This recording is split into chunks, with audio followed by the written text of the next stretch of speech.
Welcome to the Just Solutions podcast, where we explore relevant projects, policies, and stories from the perspective of the communities most impacted by climate change: Black, Indigenous, people of color, and those with lower incomes. I'm your host, Aiko Schaefer, Executive Director of Just Solutions. In today's episode, we will discuss the recent election and try to make sense of the outcome and look ahead to what we can do together to advance justice. Today, I'm joined by Steve Phillips, a national political leader, the New York Times bestselling author of Brown is the New White: How the Democratic Revolution Has Created a New American Majority, and the author of another bestselling book, How We Win the Civil War: Securing a Multiracial Democracy and Ending White Supremacy for Good. He's a widely published columnist and commentator on many national outlets. Be sure to check out his podcast, Democracy in Color with Steve Phillips. It's such a pleasure to have you on the Just Solutions podcast, Steve. Thanks for being with us today. Thanks for having me on. Looking forward to the conversation. I've been looking forward to this interview with you for some time, and when we scheduled the taping, we did not know the election outcome, so I'm eager to dive in with you to help us make sense of what just happened. A lot of us are trying to make sense of the 2024 election outcome, and as a scholar and thought leader on democracy and race, how are you going about making sense of what happened? I mean, what are you reading? Who are you talking to? How are you developing your analysis? Well, what I'm not doing is reading the New York Times and the mainstream analysis and watching these television shows who largely have it wrong. And so where I have gravitated to, which I guess is my happy place, is doing spreadsheets. And there's this nonprofit called Center for Responsible Lending, and they had this phrase saying that to them a work of art is a well-designed spreadsheet. And I've come to better appreciate that over the years. What drove me to start doing the spreadsheet, to actually really understand what was actually happening, is that it's kind of remarkable how rudimentary, I guess, the understanding is of politics by people in very high places and very prominent platforms in mainstream media. So there's this narrative that has taken hold that all of these counties across the country flipped to Trump. And it is, in fact, the case that there are at least 50 or more counties that Biden won in 2020 that Trump won in 2024. And so that's rudimentary and facile aspects. So people look at that and they say, oh, these counties flipped to Trump. Therefore, all these people in the country have switched their support from Biden to Trump, and that's how Trump won the election. But that is not what happened. And so if you do a spreadsheet and you look at the actual numbers and you compare Trump's numbers versus Kamala in 2024, and you compare the actual numbers from 2020, what becomes pretty quickly clear is that the primary story of this election was a dramatic drop in Democratic voter turnout. And so it's not there are all these people who were flocking over to back Trump. It's there are all these people who didn't vote. And you can see it even in some of the counties, almost a third of those that flipped, Trump's vote went down. And so how is his vote going down if all these people are flocking to him? But what you had is a much more dramatic decline in the Democratic vote. There's some counties that 2,000 or 3,000 fewer people voted for Trump than voted for him in 2020. But 20,000 fewer voted for Kamala than voted for Biden. So that's the top line takeaway, is that the Democratic vote did not turn out.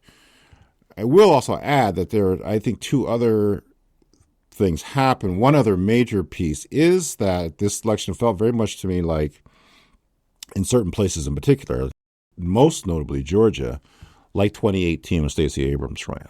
And so the headline of the second reality is, well, it's both sexism and misogynoir, that we've had 46 presidents in this country, all of them men. Donald Trump has run for president 3 times, twice against a woman, once against a man. So that's a not inconsequential data set just to start with. But I think, again, digging into the numbers, Kamala got more votes in Georgia than Joe Biden got 4 years ago when Biden won. But what happened, I feel, was similar to what happened to Stacey Abrams when she dramatically increased the voter turnout in Georgia in 2018. But there was a huge outpouring and backlash, which is underlying this misogynoir. And I really think that there are a lot of people saying, hell no, we are not going to have this black woman as our leader. And we are going to come out in large numbers to stop this from happening. So I think that also happened. particularly in Georgia and in North Carolina, where she also got than Biden got in 2020. So those two factors, I think, are the cornerstone of what this election was all about. It seems that that was a similar case in 2016 when Clinton was on the ballot with Trump, correct? Or do you feel like there's a difference between 2016 with a woman on the ballot and 2024? Yes, it was different in 2016 because, well, first of all, and I will go to my grave repeating the fact that Hillary Clinton got 3 million more votes than Donald Trump did. And so in most democracies, the person who has the support of the majority of people becomes the leader. But we have this electoral college, which was designed by the slaveholding states, which effectively exercised a veto over the will of the majority of people. So I think that's very important to never forget. The larger reality in 2016 was called the Johnstein voters, Gary Johnson and Jill Stein, the third and fourth party candidates. And everybody thought Hillary had it, and they had other issues with Hillary. And so there was like a lot of acting out and being in their feelings and voting for Jill Stein and Gary Johnson because they thought it didn't matter. Jill Stein's increase in voters in Michigan and Wisconsin was larger than the margin of difference in those states. So and similarly, this one was the voter dropout. Trump got fewer votes in Wisconsin in 2016 than Romney had 4 years ago. So again, the Republican vote dropped, but the Democratic vote dropped even more. But in that situation, it wasn't people not voting. It was people voting for Jill Stein and Gary Johnson. Yeah, I think your assessment and the message that you're trying to put out to our listeners, I think it's an important point that you make. Everyone's trying to assess, what happened, what are the implications? And that's why I'm really interested in our conversation today. And you starting with those numbers are very helpful, and it helps us to really focus in on what really happened. And I think this point you raised, which is that a lot of voters stayed home. And I think that for a lot of people, they look at the election as a singular moment. And you have suggested that there's a continuation, and this continuation of white supremacy in particular in mainstream politics is a part of an ongoing movement and a deeper reflection of our country. For our listeners who maybe haven't read your work, what is this movement and what is it trying to accomplish? The publisher, New Press, came to me in 2020 and asked me if I wanted to consider writing another book. And I said at that time, country was so divided, and Trump was president, so why don't we use the Civil War as a metaphor in terms of really trying to understand this current moment? So then 8 months later, people carrying the Confederate flag, wearing sweatshirts saying MAGA Civil War, January 6, 2021, stormed the United States Capitol in a deadly riot to stop the peaceful transfer of power. I was like, well, this is not so metaphorical anymore. What I try to illustrate in my book is that the Confederates have never stopped fighting the Civil War. And when you dig into the facts of it, it becomes even more apparent that originally my thinking was metaphorical. And obviously everybody knows Abraham Lincoln was assassinated, but I didn't know exactly when and exactly why until I really started researching this. And so the South ostensibly surrendered on a Sunday in April 1865. That Tuesday, Lincoln gave a speech at the White House talking about limited voting rights for African Americans in Louisiana. John Wilkes Booth was there. It was an outdoor speech. Turned to the person next to him and says, that means N-word citizenship. That is the last speech he will ever give. And that Friday, he went into the Ford Theater and shot Lincoln in the back of the head.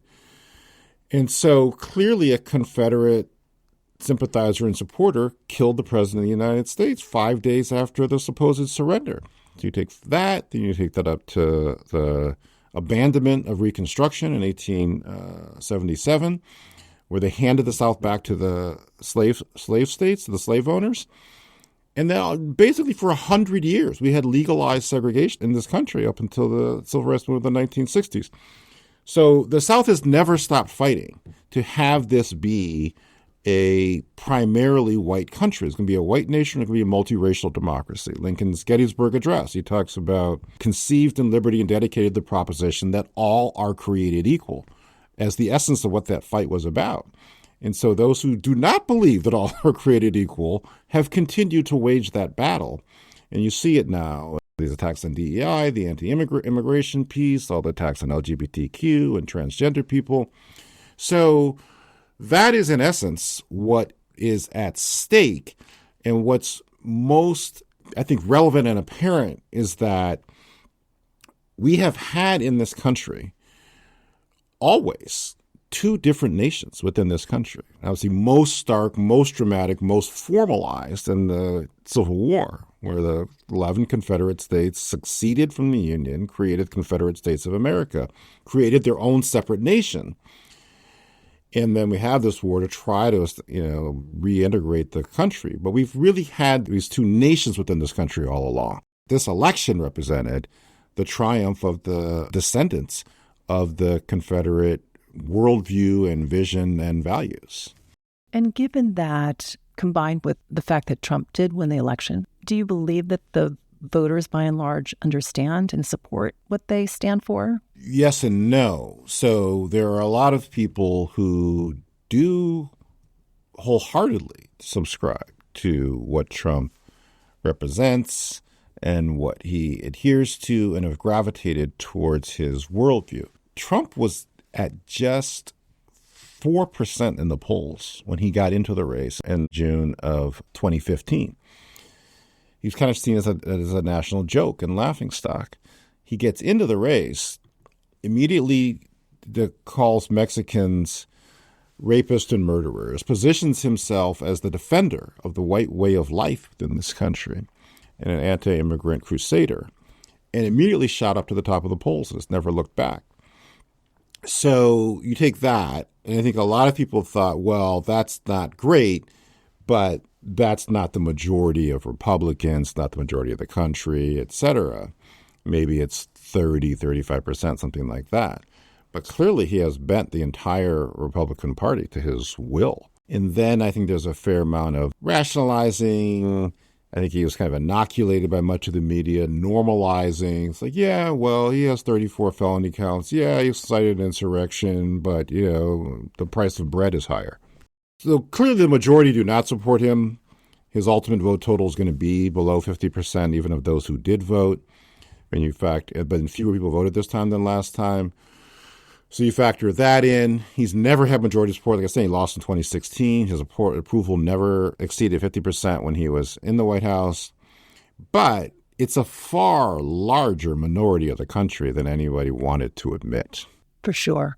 And when we think about the outcome of the election and what you're suggesting about what it means and what it doesn't mean, there has also been a lot of discussion about voters of color. And I think there's been a lot of emphasis about that. What's your assessment of what was going on there in the context of what Trump represents in the way that we think of his agenda? First of all, it's important to remember that the majority, by any metric, the majority of people of color voted against Trump, and a majority of whites voted for him. And you take that back to this ongoing existential battle, is this fundamentally a white country or not? You have to look at things through that lens. And so it's easy to lose sight of that. So that's an important piece. Second is that largely the African-American vote did what the African-American vote always does and has been quite clear about the racial resentment that is the rocket fuel of the Republican Party and voted against that. Despite the New York Times regularly running these polls and articles and analyses about why was the black support for Kamala so low, that did not turn out to be the case. I wrote a piece in The Guardian telling them that their numbers were off and they didn't understand black people. And largely they came in roughly around where it was for Biden in 2020 based on the exit polls. So then you have this larger question of Latinos and Asians, where the Democratic percentage numbers are lower in the exit polls than they were in 2020. I first have a lot of skepticism about the sophistication and the ability to properly poll Latinos in particular.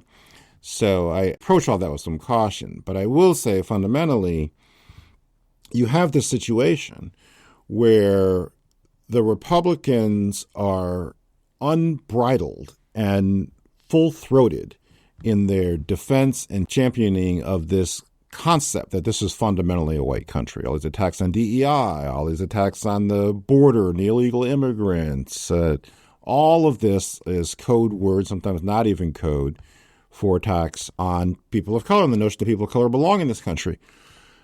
By contrast, the Democrats have been very timid and reticent to engage in a full-throated defense that this is actually a multiracial country. And so we've gone from widespread agreement after the murder of George Floyd that systemic racism was a fundamental problem in this country that required significant attention and actions and focus to pell-mell retreat as these attacks on DEI have come down. And so in that context, it creates the conditions, and it does not clarify the stakes for people of color, both to turn out and to make sure that they support the Democrats in the same level of ferocity that they have in the past. So to the extent that there was any diminishment of voting from Latinos and Asians for the Democrats, I do think it's tied to the timidity and the reluctance to fight for those communities from a public policy standpoint. And that's an important takeaway for this election. Definitely. I think it's important for us to recognize this election was such a historic moment, too. A major political party nominated a Black and Asian woman for president. But at the same time, the majority of those who voted supported Donald Trump, Republican and MAGA candidates. In your book, Brown is the New White, you introduce this concept of a multicultural, progressive, new American majority, coalition of white progressives and people of color. When you look at this election, any thoughts and updates about your thinking of this multicultural, progressive majority? I mean, any new thoughts that you have come to after the 2024 election? Well, I was never saying there's an immutable law of nature that people of color are always going to vote a certain way. I was fundamentally beginning with an analysis of what has happened. And so you look at the Obama election in particular, and Obama's re-election, most in particular, after people had gotten over the excitement of making history, and then looked at the actual person with their priorities, that what that showed about the coalition of people within this country, which was the overwhelming majority of people of color, along with what I call the meaningful minority of whites. It's important to note that when Lyndon Johnson signed the Voting Rights Act in 1965, he's reported to have said, we may have just lost the South for a generation. No Democrat has ever won the majority of white support within this country in a presidential election since Johnson signed the Voting Rights Act. So it's critical to recognize that as a factor of what. So Obama got low 40% in 2008, and then about 39% of white vote in 2012.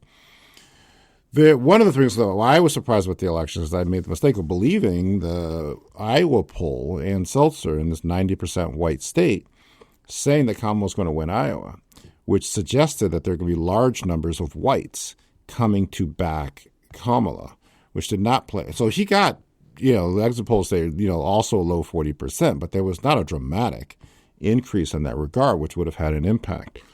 So I think that's a core component of it.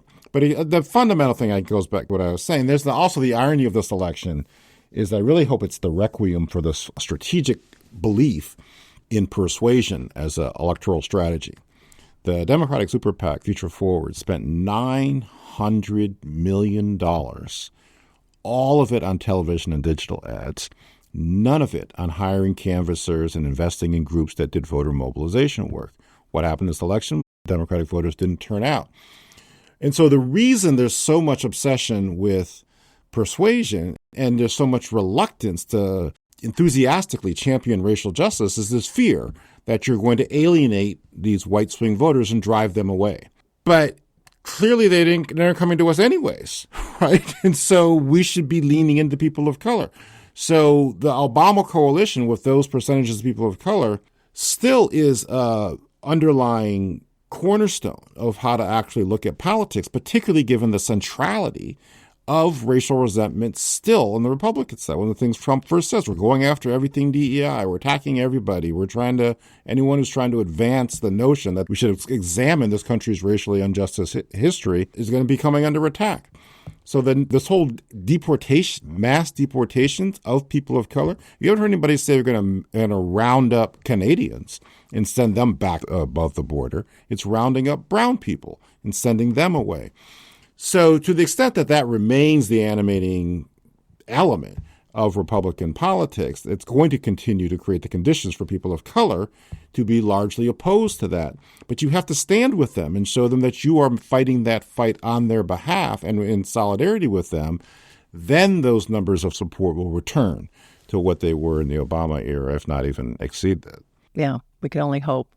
So now that the MAGA movement has control of all three branches of the U.S. federal government without any checks and balances, did we give them permission to advance that radical agenda, the mass deportation, the other things that are in Project 2025? And what do you foresee as the impact of their agenda in the near and long term? Well, there was a lot of obfuscation of what the agenda actually is. And so this election was not a referendum on Project 2025. Trump was trying to claim he didn't know what it was. And so there wasn't like everyone says, yes, we've checked off all these items and now we are, electing this person to accomplish them. They were hiding the ball all along. And the deportations, on the attacks on reproductive freedom, it's just going to the states. It's all fine. Nothing's going to happen bad. So people did not in a lot of ways know what they were voting on in that regard. Many did and liked it. I'm adamant that that is not the majority of people. And you also know because you see it in the election results. Even in places like Florida, where Trump won fairly handily, 57% of the voters voted to protect a women's right to choose and reproductive freedom. So it's no mandate to advance that agenda. So let's be clear about that. I do feel that this is where it becomes helpful to understand and acknowledge the framework that there are two nations within this country. And what can give us some encouragement and not feel like, well, we've lost everything and all powers in the hands of this other grouping and we just have to hunker down, is that there are 19 states and many counties and across the country who supported Kamala Harris. Harris County, Texas, where Houston is larger than 20 states in this country. And that went for Kamala. And so if you look at our nation, at the equality nation, with that frame of reference, then I think it gives more hope and more clarity. And those are places that can both defend against the attacks that are going to come and also advance a public policy vision that's much more grounded in justice and equality, and that is also about building power. Because the key to winning power back in these states, in places like Texas and Arizona and Florida and North Carolina, is to invest in the counties. Most people of color are geographically concentrated in a handful of counties. Texas has like 200 counties, but almost all the people of color live in 10 of them. And so if you have this approach to invest in, expand democracy in those places, that's where the numbers will come from to be able to then turn those states, which will then turn the whole country back to get back on a path to making it a more just and equal place. And it's so interesting that you say that, and I think that you have been a consistent and clear advocate for the strategy of investing in the communities that we're talking about, the communities that our show and listeners think about. But, I remember distinctly in 2016, your book got a lot of attention. You were out there talking it up.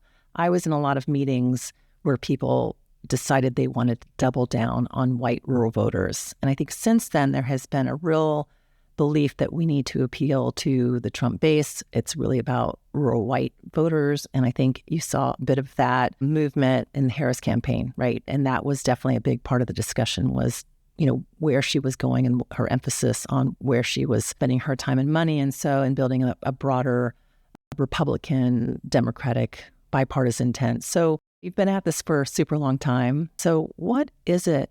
Deep down, I want to really understand what is the resistance to what we are trying to say. Why is it that the Democratic Party continues to fail to achieve what we're talking about, even in light of the stark contrast, in my opinion, stark contrast of the presidential candidates? Well, I don't believe that we're going to change the minds of people in power, whether they're in the federal government or whether they're in the upper echelon of the Democratic Party. What we need to do is change the people in power. And so this theory, this belief that $900 million later, we can still come up with a magical linguistic configuration to be able to win over these working class white voters persists. I don't even know how much I want to fully interrogate that. One of the things that, which we should be pushing back on them on, I said this one time to a columnist in the New York Times, because they were saying, oh, Biden didn't do well with working class voters. I said, no, that's not actually true.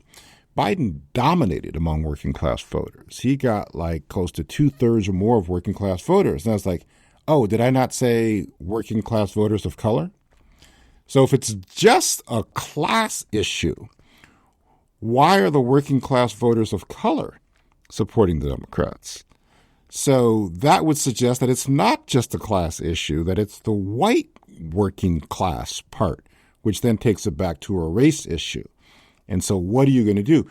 There was this is in 2017, I believe it was, this whole study.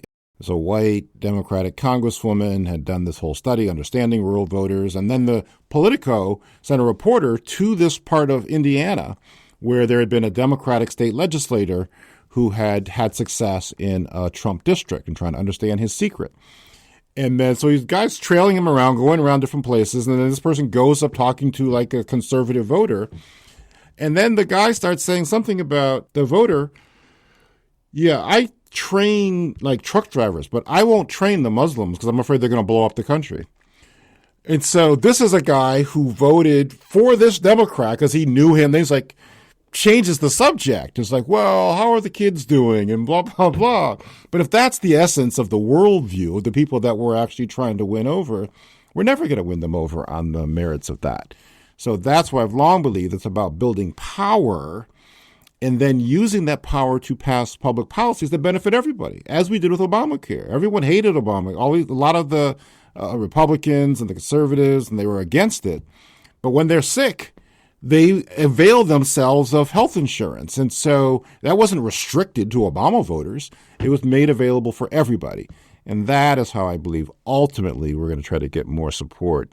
But fundamentally, it's not about getting support from those people. It's about getting the power to create public policies that benefit all the people in this country. Absolutely. And I think that's the myth, is that people of color only want to have power to do things for ourselves. When you have this very racialized sense of the world, many of us are bad guys and we're in power to just sort of facilitate our bad agendas versus the broader public interest. Right. Rosa Parks did not insist on the buses being open only to black people. She wanted the buses open to everybody. And that's what people miss, is the universality of our opposition to the narrowness of a pro-white public policy, which has been the law of this country from the country's first immigration law of 1790, saying that to be a citizen, you had to be a free white person. What we've been saying is this should be a multiracial democracy where everybody can participate. And I think that in many ways, we might have also been complicit in losing that message about the multiracialness.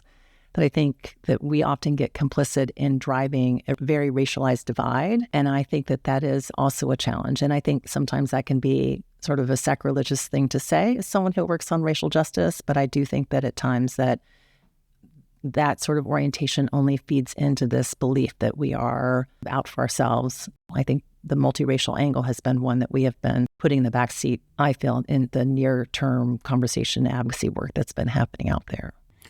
Yeah, no, I'm actually working on another book, but it really is based on the context of all these attacks on DEI and the retreat from pushing for racial justice. And the theme that I'm working on, and the working title is, Does All Mean All? And so I want to get out of this DEI and this specific group, et cetera, and to return to these foundational norms. Like I was saying, Gettysburg Address, Lincoln says, this nation conceived in liberty and dedicated to the proposition that all are created equal. And I want to use this framework. It does all mean all, and take us back to that. And then you look at, okay, we've got profound inequality in housing and education and a wealth gap. So if all means all, do we really mean that? And then if so, are we going to do something about it? Well, we'd love to have you back on the show when you have that book ready to talk about it. What I enjoy so much about your book, Steve, is that you include examples.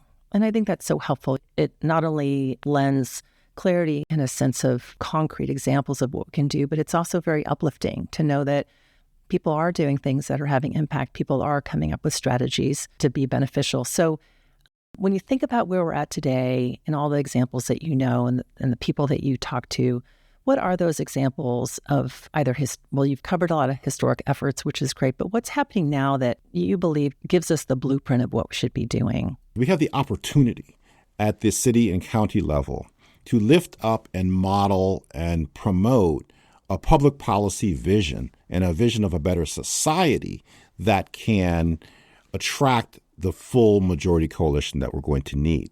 And you saw it, in some ways most compellingly in the marriage equality movement, right? It was when, San Francisco Mayor Gavin Newsom and San Francisco District Attorney Kamala Harris said, no, we are going to allow people to marry whomever they love, regardless of their sexual orientation. That helped to catalyze a movement repeated in other cities and other states across the country that created a groundswell to be able to take back the country or to flip the country to be able to support marriage equality. Similarly, we have the opportunity and really the obligation to promote those types of public policies at the state and local level over this next period of time to create the kind of movement and to illustrate what the stakes are going to be at the federal level in 2026 and 2028. It's been interesting. I still do feel that the case studies that I lay out in the book, from looking at Virginia and Georgia and Arizona and Harris County, Texas, and San Diego, remain a blueprint. And that in some ways, it's even more urgent and more clear now. One of the things I had not fully appreciated, frankly, until after this election, is that the work in all of those places began at some of the most challenging and the lowest moments of the movement. And so Virginia had the most anti-immigrant legislation in Prince William County, Virginia, in 2010. That's when Tram Nguyen got started her work with New Virginia Majority.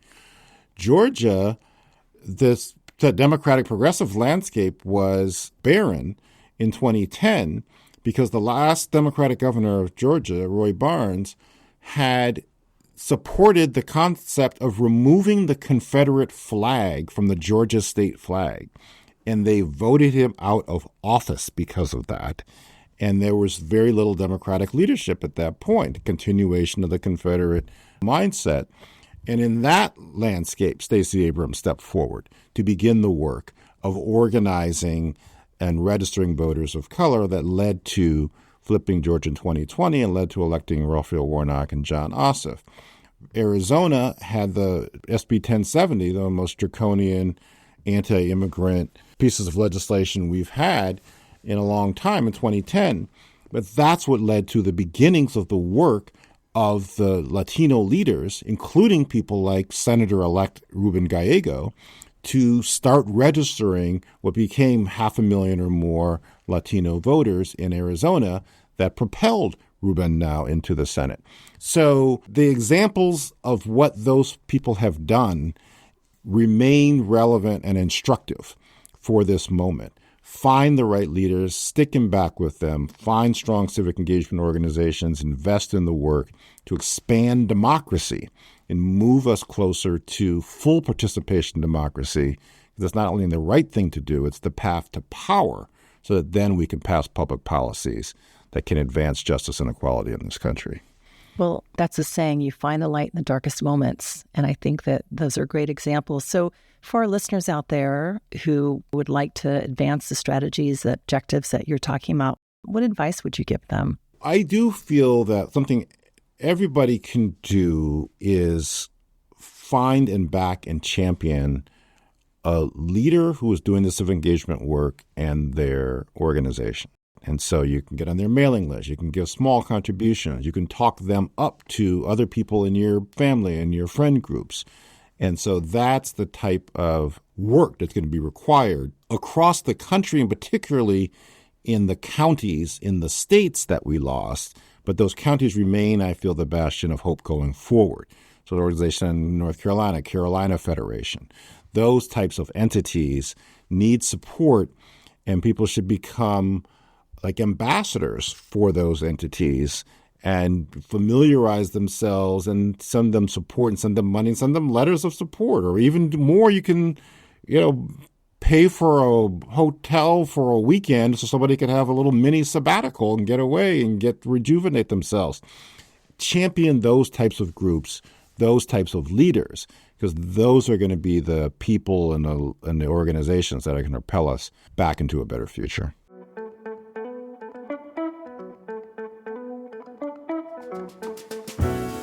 Thank you, Steve, for being with us today, and thanks to our listeners for joining us on the Just Solutions podcast. Special thanks to our producer, Tayler Ward, and our recording engineer and editor, Angel Batista. If you enjoyed this episode, leave us a review wherever you listen to podcasts.